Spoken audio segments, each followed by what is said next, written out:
Sir দেখেন,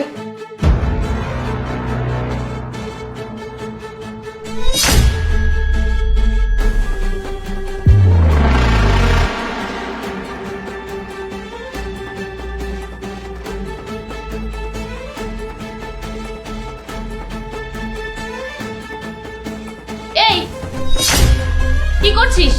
তুই কি ভুলে গেছিস এটা করলে তোর কি হতে পারে? ম্যাডাম এইটুকু এক বাচ্চাকে এত কষ্ট কেন দেন? আপনি কি ওর মা হতে পারেন না? এত নিষ্ঠুর কেন? এই তোকে এসব ভাবতে হবে না। আমি কেন এই ছেলের মা হতে যাব? ও তোর মাকে খেয়েছে, ওকে জন্ম দিতে গিয়ে ওর মা মরেছে, তাই আমি ওর মা হয়ে মরতে চাই না। আমি ওর সৎ মা, ওর সৎ মা হয়েই থাকবো। আমি কোনোদিন ওর মা হব না। আপনি মা হবেন না হয়েন না, কিন্তু ওকে এত কষ্ট কেন দেন? ওকে আমি আর সহ্য করতে পারছি না। ওর জন্য আমি আমার স্বামীকে হাতে মুঠোয় আনতে পারছি না। আর ও থাকলে আমার স্বামী সমস্ত সম্পত্তির ভাগ পাবে, আর সেটা আমি চাই না। এই সমস্ত সম্পত্তির মালিক হব আমি আর আমার প্রেমিক। তাই আমি চাই না ও এখানে থাক। তাই আমি ওকে এমন কষ্ট দেব যাতে ও এখান থেকে ওর জান নিয়ে পালিয়ে যায়। আর ও যদি ওর বাবাকে কিছু বলে না, আমি ওকে জানে মেরে দিব। আর তুই যদি কিছু বলিস, তুই তো ভালো করে জানিস তুই তোর কি করবে।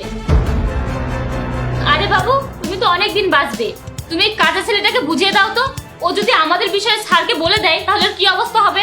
এই শোন, তুই যদি এসব কথা তোর স্যারকে বলে দিস, তাহলে কিন্তু তুই আর তোর পঙ্গু মাকে খুঁজে পাবি না, একেবারে গায়েব করে দেবো। না না, আমি বড় স্যারকে কিচ্ছু বলবো না, আপনাদের যা ইচ্ছা তাই করুন। এই তো লাইনে এসেছিস, এখন যা তোর কাজে যা। ঠিক আছে। চলো বাবু, ভিতরে চলো।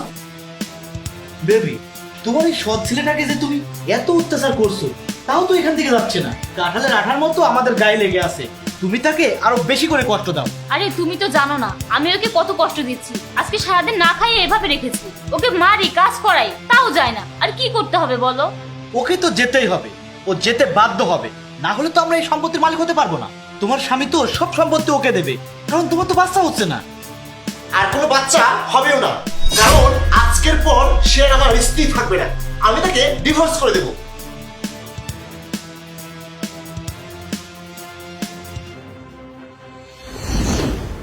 তুমি আমার ছেলেকে এত কষ্ট দিয়েছো। ইমন, আমার ছেলেকে কিছু খেতে দে ভাই। যাও বাবা, কিছু খেয়ে নাও। এবার তোমরা বলো, এসব তোমরা কেন করেছো? আমরা আবার কি করেছি? আমরা তো কিছু করিনি। মাহির তো নিজে নিজেই খেলছিল। তুমি কেন এসব বলছো? আর তুমি এখন বাসায় এসেছো কেন? আমি কেন বাসায় এসেছি এটা তুমি এখনো বুঝতে পারোনি, তাই না? ওই যে দেখো, তুমি আমার ছেলের সাথে কি করেছো আর তাকে নিয়ে তোমাদের কি পরিকল্পনা, সব আমি দেখেছি আর শুনেছি। কারণ এই মোবাইলে ভিডিও কল দেওয়া আছে। আমার ছেলেকে বাঁচাতে আর তোদেরকে শাস্তি দেওয়ার জন্যই আমি এখন বাসায় এসেছি। জাহিদ, তুমি সব জেনে গেছো। আমার ভুল হয়ে গেছে, তুমি আমাকে মাফ করে দাও। মাফ করে দেব? তোর মতো একটা কাল লাগেনি কি? এই, তুই কি ভেবেছিস তুই আমার ছেলেকে আমার কাছ থেকে সরিয়ে দিয়ে আমার সবকিছু মালিক হবি? তুই আর তোর এই প্রেমিক? আমার ছেলের জন্যই তো আমি বিয়ে করেছি, যাতে ও মায়ের আদর স্নেহ ভালোবাসা পায়। কিন্তু তুই নাকি আমার ছেলের মা কখনোই হতে পারবি না। তাহলে তুই আমার কাছে কি আশা করিস? আমি কি শুধু আমার জন্য তোকে স্ত্রী বানিয়ে রাখবো আর তোর মতো এরকম একটা কাল লাগিনি নিয়ে সংসার করব? তোর সাথে সংসার করার আমার এক মুহূর্তও ইচ্ছা নেই। আর এই ছেলে, তোমার কি লজ্জা করে না?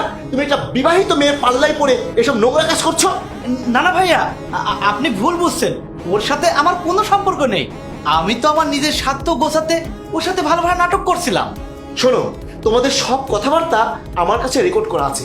আমি কিন্তু চাইলেই তোমাদের দুজনকে পুলিশের হাতে তুলে দিতে পারি, কিন্তু আমি সেটা করছি না। তোমরা দুজন এই মুহূর্তে আমার বাসা থেকে বের হয়ে যাও। জাহিদ, আমাকে একটা শেষ সুযোগ দাও। আমি আর কখনো খারাপ কিছু করব না। আমি তোমার ছেলের মা হয়ে ওকে মায়ের আদর, ভালোবাসা, স্নেহ সব দেবো, কিন্তু প্লিজ তুমি আমাকে মাফ করে দাও। সরি অপু, তোমাকে ক্ষমা করে তোমার মতো নোংরা মেয়ের সাথে আমি আর সংসার করতে পারবো না। তাই তোমরা দুজন এই মুহূর্তে আমার বাসা থেকে বের হয়ে যাও।